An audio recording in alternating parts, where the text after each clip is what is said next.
Are you ready for action?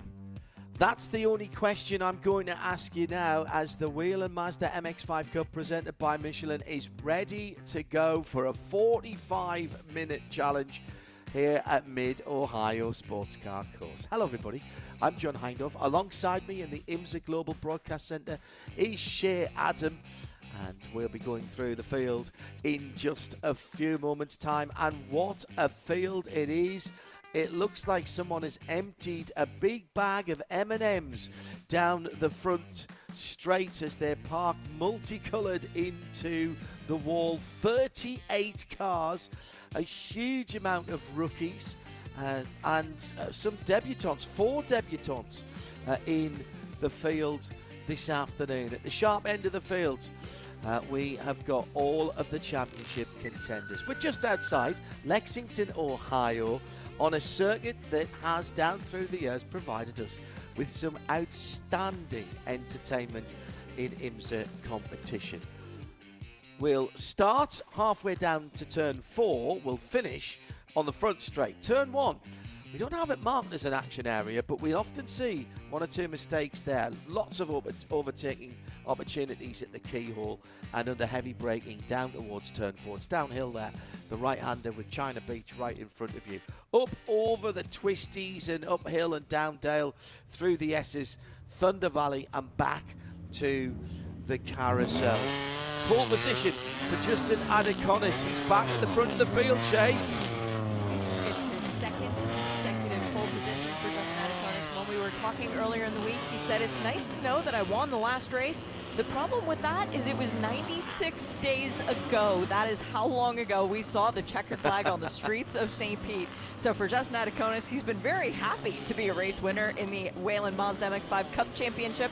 But it has been a long time coming for anybody else to try and knock him off that perch. Now, I want people to enjoy the beautiful sights and picturesque day we are having here in Ohio. The air temp 75 degrees, track temp only 93 degrees.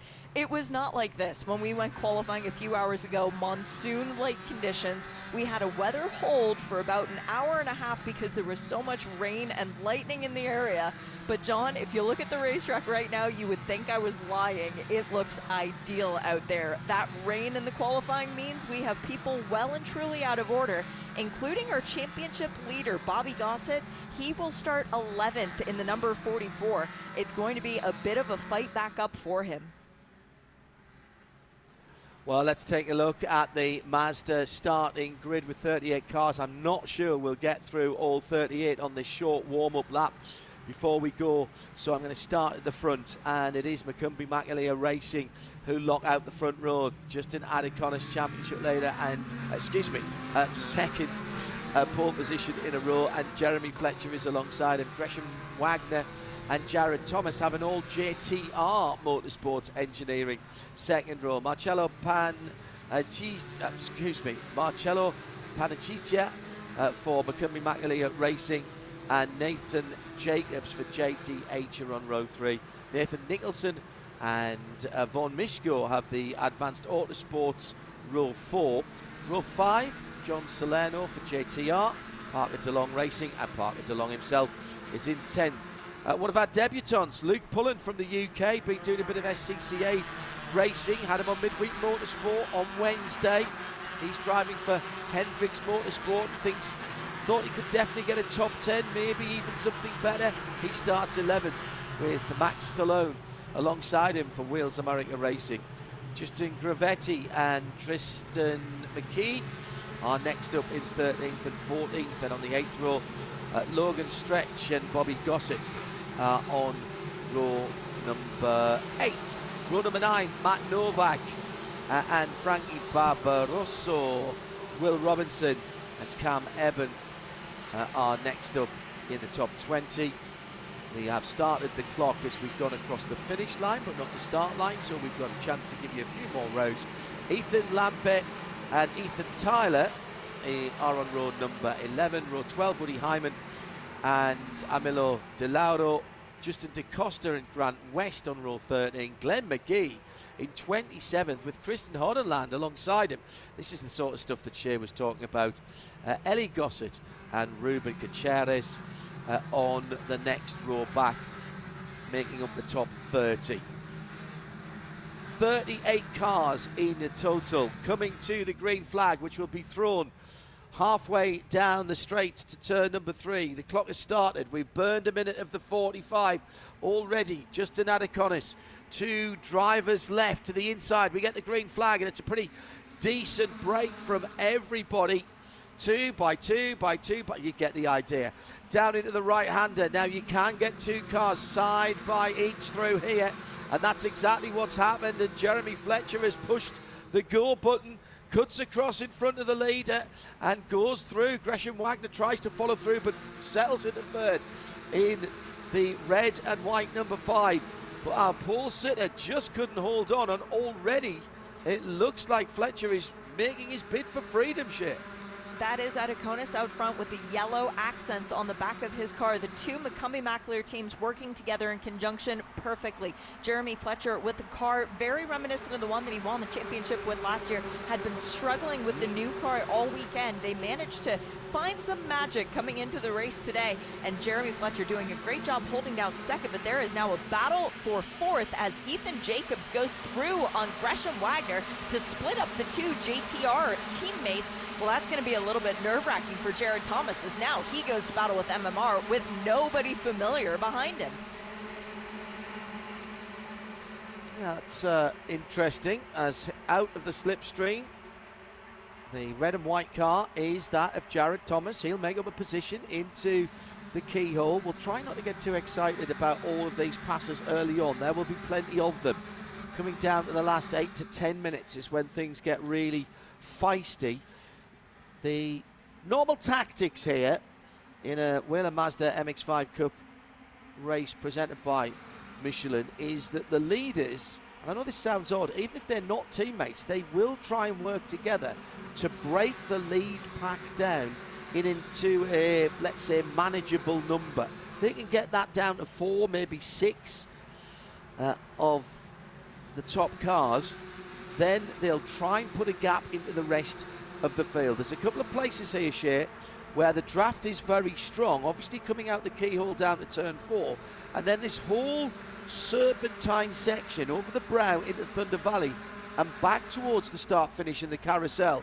If you are not fighting each other there, you are making up time on everybody else who's side by side behind you. Yeah, and the guy who's done the PA at this circuit for many, many years, my friend John over in the booth, he said something brilliant yesterday. Think about Mid-Ohio as 2 separate racetracks. You go from turn 1 to turn 4, and it's basically 3 long straights with a couple of difficult corners in between. Yes, you've got the keyhole on the very, very tricky turn 1, but other than that, it is a power section of the racetrack. The second half of the track, from turn 5 all the way through the roller coaster in through the carousel to finish out the lap, that's all the twisty bits. So you've got 2 halves of the same racetrack that require 2 very different types of driving styles. To go well around here takes a lot of practice, and we have half the field are rookies this weekend, in not only to these cars necessarily, but to this championship. But we do have drivers such as Max Stallone, who is undefeated racing at Mid-Ohio. It's just been in every other form of cars. So right now it's a learning experience. As somebody who knows his way around this track, that would be one Mr. Jared Thomas, takes the lead away from Justin Adeconis. This is a little bit of sparring at the front of the field. As we mentioned, there's a few decent drivers, very decent drivers, who were out of position because of the severity of the conditions in qualifying a couple of hours ago. And what the leaders will want to do now is to keep them, not allow them to come through the field. Now, what happened at turn 1 last time around, I said turn 1 could be a little bit challenging. Hang on, somebody went off so far that they actually had to show their pass to get back in, and yeah, that was they were on the rallycross track. He's had quite an eventful weekend for Ruben. Practice 1, his first time running at Mid-Ohio in anything. His dad said to him, go out there and learn. Well, about 4 laps in, he learned what the wall looked like at the exit of turn 10, unfortunately. Came back in the car, was still pointed in the right direction. He was actually taking bits of the bodywork off of the car himself before the rest of the crew was able to get back to the garage. So I said, that's very good parenting, not just from his blood parents, but from the people who raised him at the racetrack as well. Ruben and the crew were able to get the car pointed back in the right direction. But yeah, Ruben ushered off drivers right there, just out of our camera shot. The other interesting thing for us right now, John, is the fact that everybody is on dry weather tires. They're on stickers, a lot of them, for the first time this weekend. When we went out in FP1, very few people threw new tires at their car. Same thing for FP2. So right now we are learning what the track conditions are like when the Michelins have a lot of tread left on them. Too wide, too deep for a moment at the front of the field, and that's not going to help them break away. Jared Thomas gets 2, 3, maybe 4 MX-5 lengths on the rest of the field. Justin Adeconis shuffled back for a moment. Jeremy Fletcher and Ethan Jacobs, Gresham Wagner, Vaughan Mishko. By the way, Ethan Jacobs in the JDM car, that number 99, is the best of the rookies. Half of the field, as Shea mentioned, are rookies this weekend. 4 drivers making their series debut. Just proving once again the strength of this championship. And certainly talking to Luke Pullen earlier in the week, driving for Hendricks Motorsport, been doing some Mazda racing in the UK, popped across to the US and did a couple of races last year, went to the shootout, didn't quite get the call on that, but is putting his racing budget into coming over and doing this race weekend to see if that can be a stepping stone into more races in Whelen Mazda MX-5 Cup. It's a global audience watching right now. Appointment to View Racing as the leaders once again are right together. Justin Adeconis comes to the high side, but he will, if he can get alongside that red and white car, it will be a left-hander next. He can't quite do it, and he's under pressure from the dark purple car up alongside him. I think he'll hold that back though. Yes, he will. Very nicely done.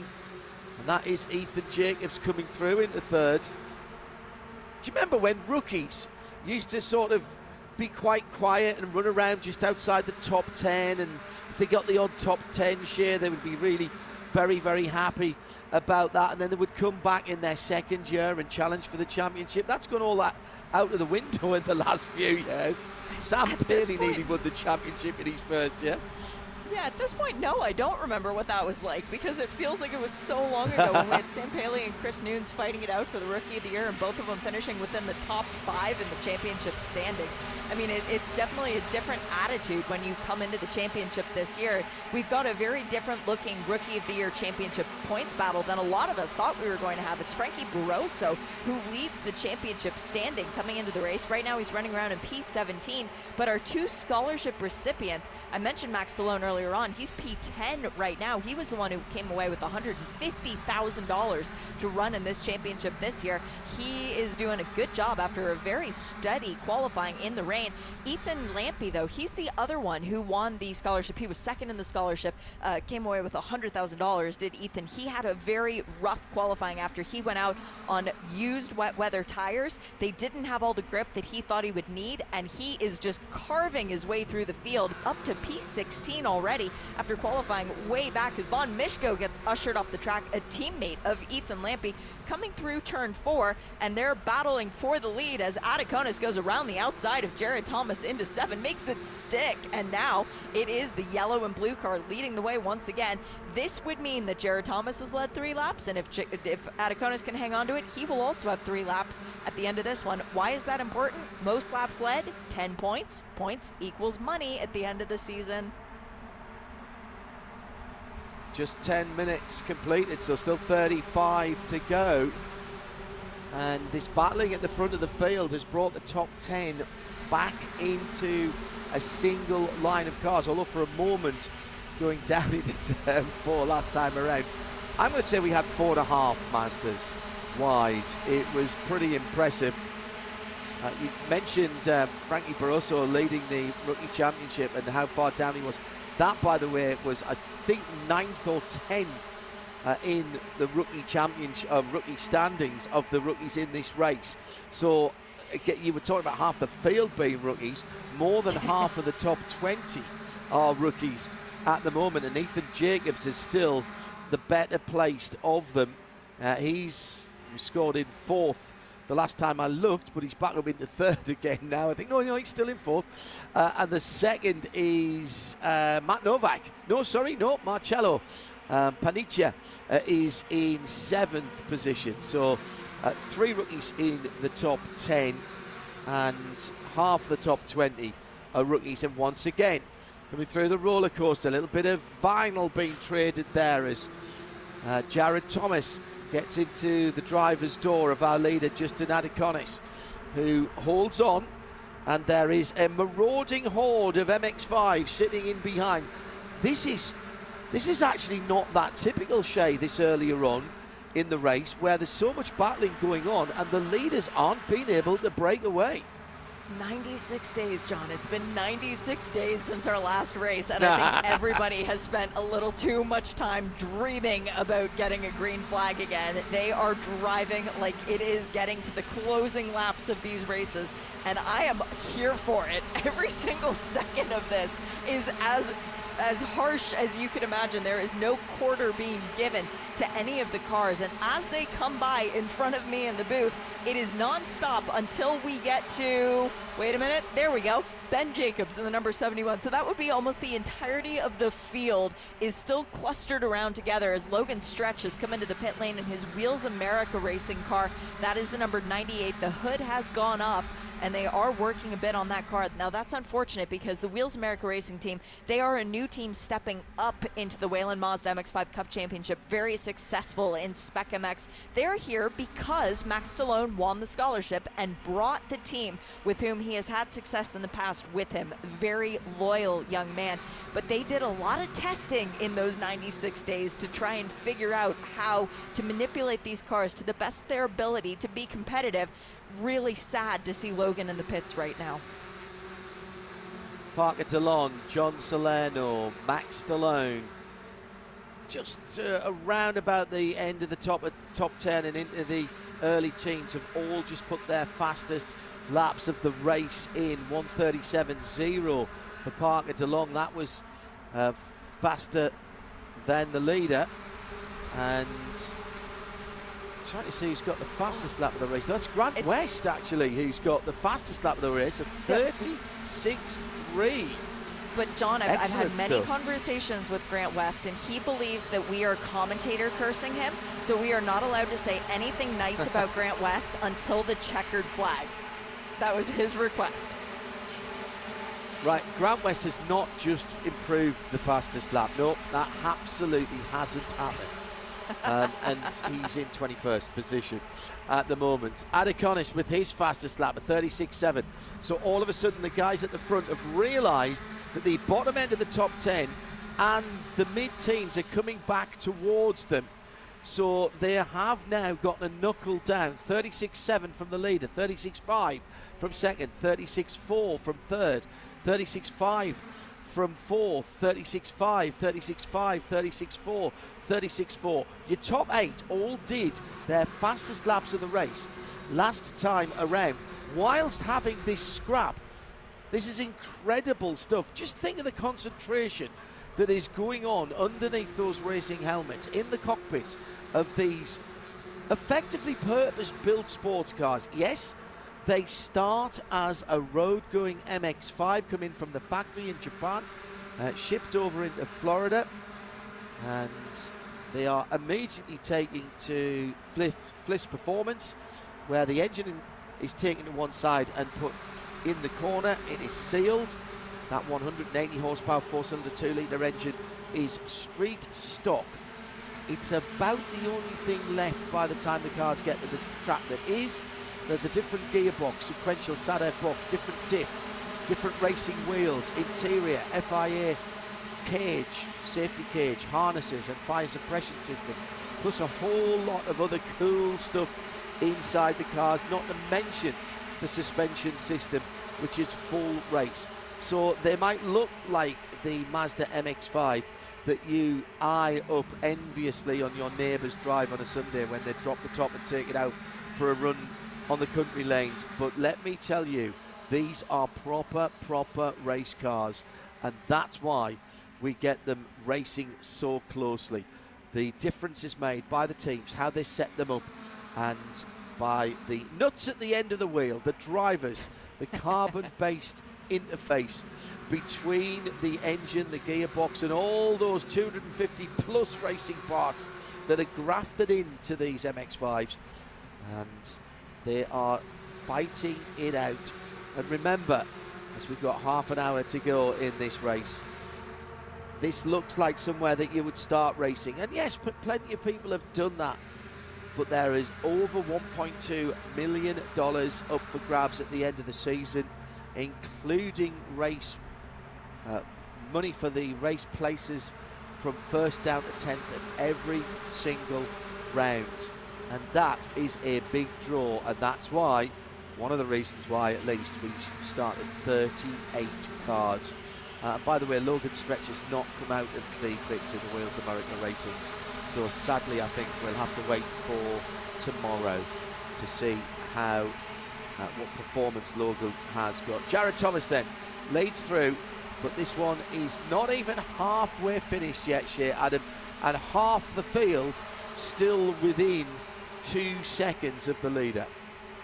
And the leader being Jared Thomas, as we talked about, race winner here back in 2022 in race number 2. The winner of race 1 that weekend was Gresham Wagner, who sits right behind him. Gresham, winner of race 2 here back in 2024. Something tells me one of those 2 cars is going to be in victory lane in one of the 2 races here this weekend. And just a little fun fact for you, John, when they actually do all the work on the Mazdas, they don't take the engine out. That's even more impressive to me. They do the improvements to the car with the engine in it, which if you've ever done any work on a car and you have taken an engine out, you get a lot more space to work with. So it just gives you even more credit to Plus Performance. But what we've been seeing on the track right now is steady improvement. Keep an eye on Ethan Lampy in that number 31 machine, because the Advanced Autosport car has been clawing its way forward. And last lap through, Lampy passed Bobby Gossett, championship leader, and he made the move look almost effortless. It was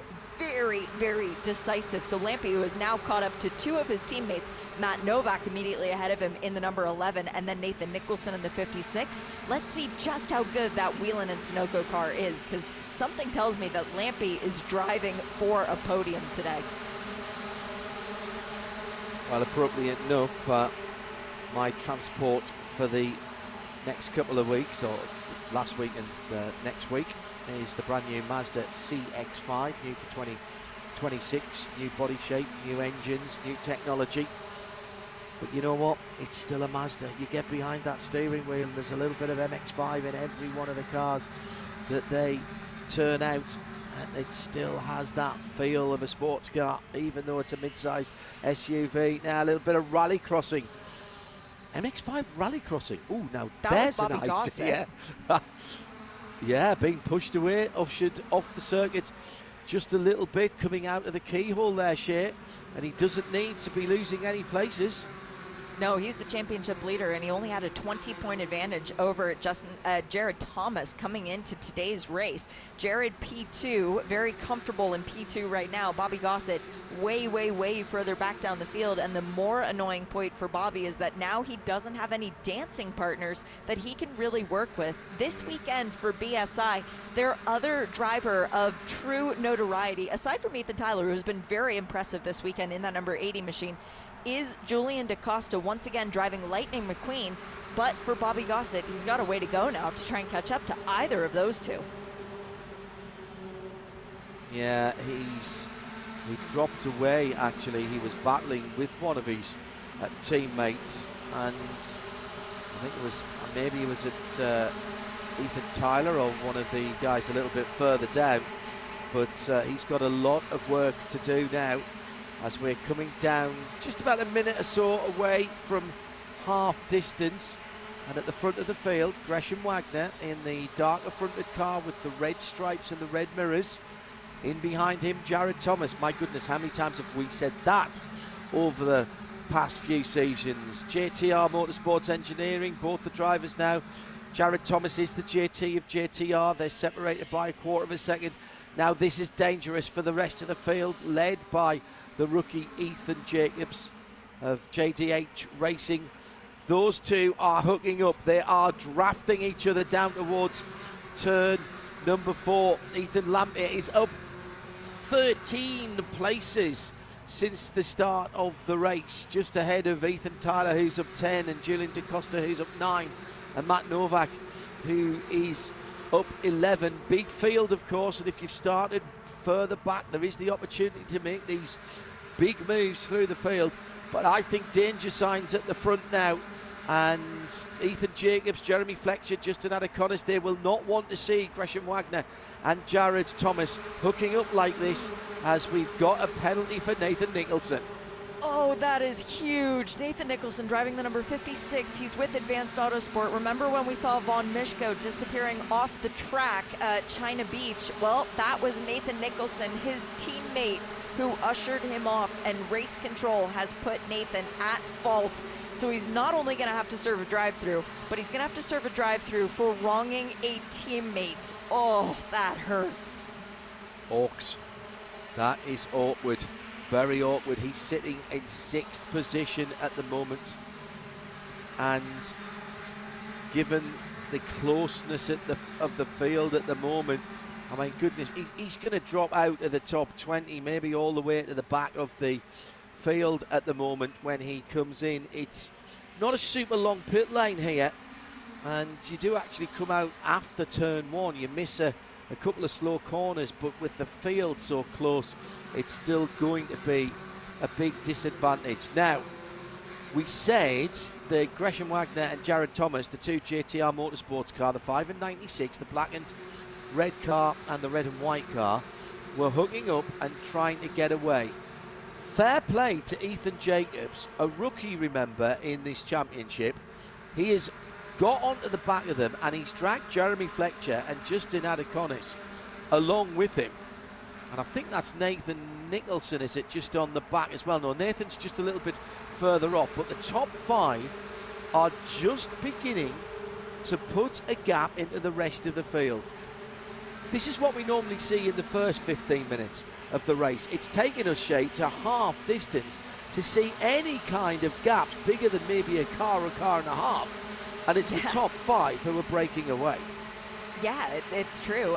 By the way, an update, they switched it to a warning for Nathan Nicholson, so he will not be doing a drive-through penalty. And now right behind him is Ethan Lampy, his teammate, so that works out very well. But you were giving credit to Ethan Jacobs, and absolutely deserved. The JTR Racing crew have switched cars. If you remember, the first 2 races of the year, Ethan Jacobs was in a black car with green and orange accents. That's the car that his dad, Ben Jacobs, is now driving, and Ethan is in the purple car with the orange and blue accents on it that his dad was driving in the start of the year. The team went out and did some testing. They did some SCCA days, and while they were on the racetrack, just for a laugh, they thought, let's switch cars and see what happens. The seating position is slightly different between the 2 cars, and both of the men agreed they were more comfortable in the other cars. So they have switched cars, and it will be a season-long change. But it's funny because Ethan was happier in Ben's car, and Ben was happier in Ethan's. So it wasn't as if, oh, Dad, I really like the purple one more. Well, I like the purple one more. No, there was no fighting involved. So it worked out better for both of them. Very glad to see the whole family back at the racetrack this weekend, except for his sister, who just graduated 9th grade. So we'll see you when you get up to Canada, sweetie. The psyche of racing drivers never ceases to amaze me, and I've been doing this a very, very long time. Whether it's in karts or all the way up to the absolute pinnacle of IndyCar or Formula One, the fact that drivers can believe that there's something different about their car or somebody else's, I think that's amazing. The 2 JTR cars now, they have pulled the pin and they have gone. This is absolutely what they have been planning, and the consistency of the last few laps of Gresham Wagner and Jared Thomas. Jared in the red and white car in second has not tried one single move on his teammate, and they are driving as one. That is effectively an MX-10. 8 wheels of Mazda. That is how they are working at the moment. Well, I've never thought of that before. And down through turn 4, he pulls out slightly to get a little bit of air up through the front to make sure his temps don't go up. Oh, and in the gravel, the PDR Racing number 43 car has gone off, and that is Charlotte Trainer for Parker DeLong Racing. And what a shame. That is, that's actually right up at the top of the keyhole. Now, that's an unusual place to go that far off into the gravel. Well, that 2-second lead or whatever it was has just disappeared with 19 minutes to go. And from the witness marks in the sand, I think Charlotte might have been given a helping hand there, but we'll try and check that out for you. So the Whelen... Sorry, go ahead, Shea. I was just going to say, the Whelen safety car is about to come out. I was just going to mention that Charlotte has been struggling with traction all weekend. There were a couple of moments where she did wind up spinning and maintaining the possession of pavement to be able to go in the right direction. But the track conditions have been very, very tricky, and perhaps she just got on a curb that was slightly damp and it would have thrown her off the track. But you're right, it is a very strange spot for her to go off. The two JTR cars working together, Gresham Wagner and Jared Thomas, this is exactly what you and I have been waiting for ever since the announcement came out that Gresham Wagner was joining this team, because both of these drivers have won 2 championships. Both of these drivers have wins at Mid-Ohio. This seems like the place for them to really flex their muscles and run away from everyone else, and that's what we were starting to get treated to. And also, I would just like to say, now that it's happened, we had green flag running for the first almost 30 minutes of this race. Thank you. I guess my empty threat to everyone for VIR has worked, and we have a solution to letting people actually run well on the racetrack. More on that thought a little bit later. Just checking as well on Ethan Lampy, who is the biggest mover, and that number 31 car's up to 7th position now. And it's the two Ethans who are first and second in terms of the rookie standings in this race. Ethan Jacobs in 5th, Ethan Lampy in 7th, Matt Novak in 9th, in 10th Marcello Panicia, and who's next? Frankie Barbosa. Frankie Barbosa, that's been a great run for him. He was down towards the bottom end of the top 20 at one stage, but that had him in 9th in the rookie standings. He's now up to 4th. He's just gone past Max Stallone, and that's really important for his rookie championship points scoring, because the difference between 9th place points and 13th place points, 9th place points, and now 4th place points is significant. 16 and a half minutes to go, and we come back to the green flag, which will be on the finish line. Gresham Wagner and Jared Thomas, can they do it again? Immediately they fall line astern. You can barely see Jared Thomas's car. This is formation driving from the JTR Motorsports Engineering teammates. Now right ahead of them, I think Charlotte Trainer is back on the track. Yes, she is. She's dropped 1 lap, and that's Ruben Casares, who just left the That's pit Rubens, lane, John. who's just come out the pits. Thank you. I was about to say Charlotte is further back around the track. My apologies. But there is going to be a little bit of traffic to deal with. But straight away, Shea, the two JTR cars are in team formation, and they've put a little gap into the rest of the field. And they will continue to try and work together. They'll hope that they will not catch up to Ruben, and that if they do, he will move out of the way. He's already a lap down, but that could impact them. And then you've got Jeremy Fletcher, always a dangerous driver to have around, because he does not like to follow. He likes to lead. Justin Ataconis, fresh off of his first ever race win. And then Ethan Jacobs with the car that he feels very, very comfortable in, looking to try and get back to the podium. He got a podium on his, I think it was 2nd race race weekend when he ran with us a couple years ago at Road Atlanta. Ethan Jacobs is definitely a driver who could break that rookie win. And don't forget, we had a rookie win a race here last year. That's right, absolutely. Gutierrez, despite being on the end of the lead lap, he knows that he's fighting an unequal cause there and pulls away, allows himself to go the full lap down by the field, and in fact even pulls in to the pit lane exit to let the field go through. That's really smart and respectful driving by Gutierrez in the Gutierrez racing car. At the front of the field, those two JTR cars haven't had the same sort of ability to pull away because Jeremy Fletcher and Justin Adiconis are the MMR twins. That's McCumbee Macaleer Racing. So two pairs of teammates working in tandem, trying to break the tow from behind them. Ethan Jacobs is the lone JDH racing car, the best of the rookies in that purple coloured machine. I always associate that colour with the number 13 and Weston Workman, who's gone on to do such good things in the IMSA paddock. He's under pressure now from Nathan Nicholson in the yellow and black car. They were side by side for a moment. I have got no clue who the top three is. I've got no clue who the top six is at the end of this, never mind the winner of this race, Shay Adam, because we've now started to see the big names and the big guns gathering at the front of this field. It's way too soon to start deciding who will be spraying the champagne or if it'll be apple cider, if they won't be applicable to do champagne because they aren't yet of age. But for right now, Gresham Wagner leads another lap. That is 9 laps of this race that he has to his name. So if Adiconis or Thomas wants the 10 bonus points for leading the most laps, they're going to have to get around Gresham, do it soon, and then lead at least 4 laps to try and claim that honor. So it is getting better and better for Gresham Wagner, who coming into today's race was 5th in the championship, yay, but 210 points behind Bobby Gossett. Big ditch to try and dig out of. The good news, that's only after 4 rounds of the championship, and we still have, including today's race, 8 to go. Ethan Jacobs has the fastest lap under his belt at the moment. That's points as well, 135.8.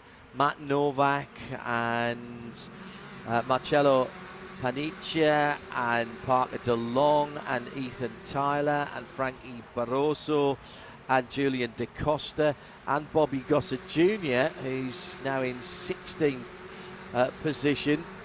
They have all done their best laps of the race the last time around.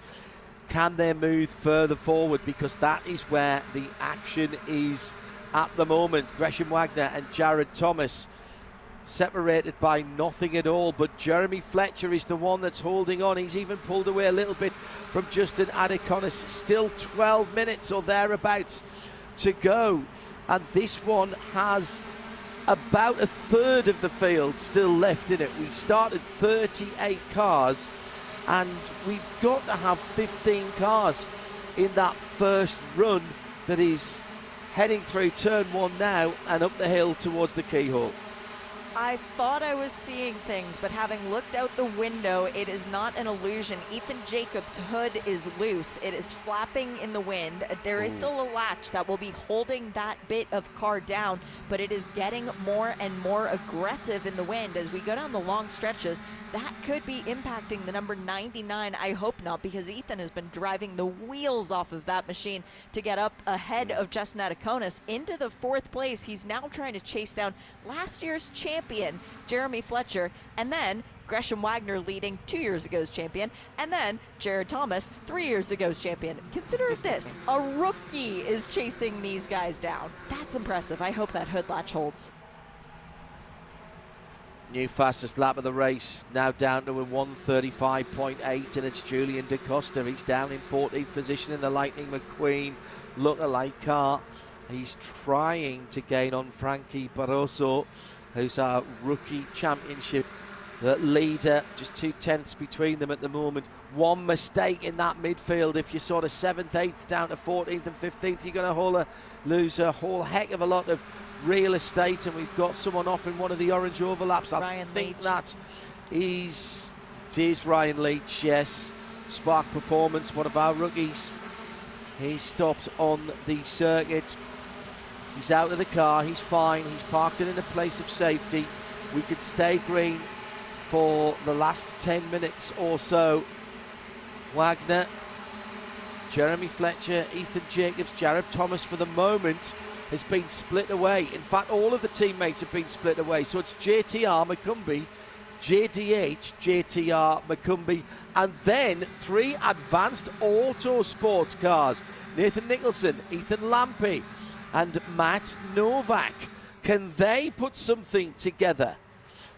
Another fastest lap of the race, this time going to Julian Da Costa last time around. It's changing as they go through and go through.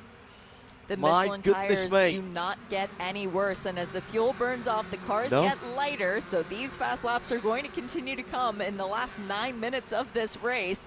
Gresham Wagner out front, now in danger of being attacked by his potential former teammate, Jeremy Fletcher, but Jeremy's got his hands full, and this is truly a 15-car battle for the lead with less than 10 minutes to go.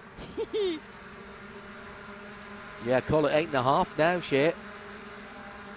I'm still trying to hold the excitement level under sort of mildly manic at the moment, because I know there'll be more to come in the last 5 or 6 minutes of this race. For the moment, Gresham Wagner has got his head down. Now, without the cover of his teammate behind him, it's Jeremy Fletcher who leads the charge, and he's under pressure now from Ethan Jacobs. The gloves are starting to come off now. Maybe, just maybe, it's every driver for themselves at this point. The leader has the optimum line up to the keyhole. Second place Fletcher had to defend just a little bit, and that's allowed the 4th place car of Jared Thomas. But was there a little mistake there by Gresham Wagner? I don't think so. I just think it was the drafting pair of cars behind that pulled that top 4 together. Fletcher's going to go through into 3rd here on the drag down the hill towards turn number 4, and he pushes back the top rookie Ethan Jacobs into 4th position, and now it's side by side for the lead, and it is Jeremy Fletcher who goes back into the lead in the JFR number 22.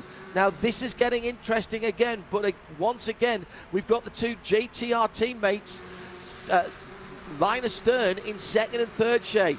I wonder how much longer team tactics can play out here before they have to start thinking about their own positions.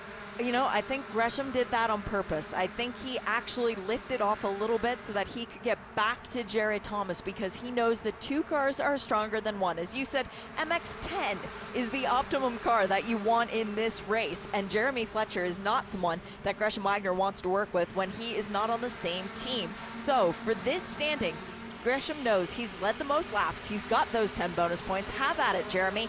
You don't need to lead this lap with 6.5 minutes to go. You need to lead the lap after time has elapsed. And Gresham Wagner now has the most valuable thing in the world behind him, his teammate, and more importantly, his team owner, who just wants to see a JTR car in victory lane at the end of the day. Yeah, that's a good point, because Jared has always said, look, I would like to win a championship, of course I would, but I just want to see a JTR car doing well. I'm very impressed by Ethan Jacobs, by the way, in that sort of darker coloured JDH car. That's the number 99 car, sort of purple coloured car. He is showing some great racecraft here at the moment. He's just split away from the leaders, and he's got Nathan Nicholson in behind him, then Justin Adeconis in the yellow and blue coloured car, and then everybody else. Hang on a second. Who's that behind Adeconis? Is that Lampe's in there? Yes, he is. Then Matt Novak. They've all come through. This has been a really good run. There's going to be some very, very big movers in the next 5.5 when we check out who has made the biggest move. It's still at the moment Ethan Lampe, who has put 14 positions into where he started. Julian Da Costa, who's just taken back the fastest lap of the race, has done 13. Ethan Tyler, 11 places gained, and Matt Novak, 9. And by the way, that's not 9 11, 13 and 14 overtakes, because they've been up and down in that. They've probably done something like 20 or 30 overtakes in the last 40 minutes. And it's not done yet. We still have 5 minutes to go, basically. They've got basically 4 more laps, 4 more opportunities to make some passes, make up some spots, and you never know what's going to happen in front of you. Chaos can always erupt, and then you can be the benefactor of that, but that's not what these drivers are waiting on. We have people who like to make moves, like Nathan Nicholson, tired of sitting behind Justin Adakonis. He goes around the outside, and now Nicholson is going to hope that his 2 teammates right behind him, Matt Novak and Ethan Lampy, that they can make the pass as well on Justin Adakonis. Adakonis, very well placed in the championship coming into this weekend, 3rd in points. Nicholson, 9th in points. He knows that too. So the more cars that are between he and the bright yellow and blue car ahead of him, well, Nathan Nicholson would be very happy about that. Keep an eye on the mostly white car.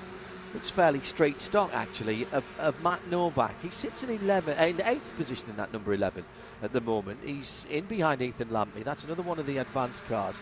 Just the way he's moving that car around and being able to position that car, I just get the feeling that he might have a little bit more performance in his Michelin tyres, and being able to take unorthodox lines at the back end of the race and have a little bit more grip, tighten up on the entrance or an exit of a corner, might give him an advantage. He's in 8th position. Let's see if he can move forward from there as we go across with 3 minutes and 22 across the finish line.